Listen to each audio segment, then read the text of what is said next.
আরে না, আপনি টিয়া দিয়ে কি করবেন? এমন এক সময় টাকা থাকবে যখন আপনি মাছ খুঁজে পাবেন না।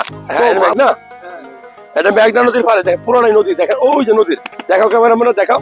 মানে আপনি নদীর পাড়ে থেকে বুঝবেন কি সুন্দর নির্মল বাতাস। এই হলো মেঘনা নদী। এই যে দেখেন নদী, আপনারা যে ইলিশ মাছ খান এই নদীর পাড়ে থেকে। যারা আসসালামু আলাইকুম, ভালো আছেন নি বাবা? আপনার বাড়ি কি এখানে নি? এইটা দেখতে চর নাকি? এটা আগে শহর ছিল, পরে এখন কি জমি আপনাদের মালিক হয়েছেন নাকি সরকারি? সরকারি ঘর দিছে। সরকারি ঘর। এইখানে এই নদীতে কি কি মাছ পাওয়া যায় বাবা?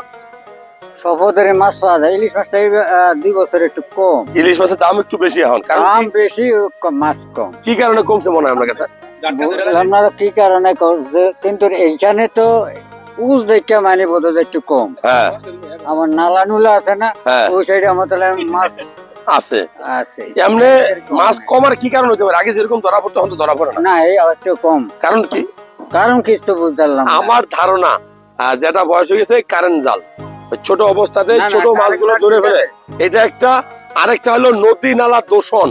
নদীতে অত্যধিক যানবাহন চলে, ট্রলার চলে, জাহাজ চলে, নৌকা চলে, শব্দ, এই যে পরিবেশ দূষণ, ডিজেল, কেরোসিন, এই সব কিছুই আমার মনে হয় আমার মাছ কমে যাওয়ার কারণ। আরেকটা হইতে পারে আল্লাহর নিয়ামত রহমত আমার উপর থেকে উড়ে যেতেছে, কারণ আমরা নিয়ামত খাইয়া শুকরিয়া আদায় করি না। আল্লাহ তাআলা বলছে যে আপনি যদি কোনো কিছু পান শুকরিয়া আদায় করবেন, আলহামদুলিল্লাহ বলবেন। আমরা কিন্তু বলি না, আমরা টেয়া আছে মাছ কিনা খাইয়া দিই। আরে না, আপনি টেয়া দিয়ে কি করবেন? এমন এক সময় টাকা থাকবে যখন আপনি মাছ খুঁজে পাবেন না। সো মাছ খাবেন, নিয়ামত, এটা শুকরিয়া আদায় করবেন, আলহামদুলিল্লাহ বলবেন। কি বাবা ঠিক আছে নি?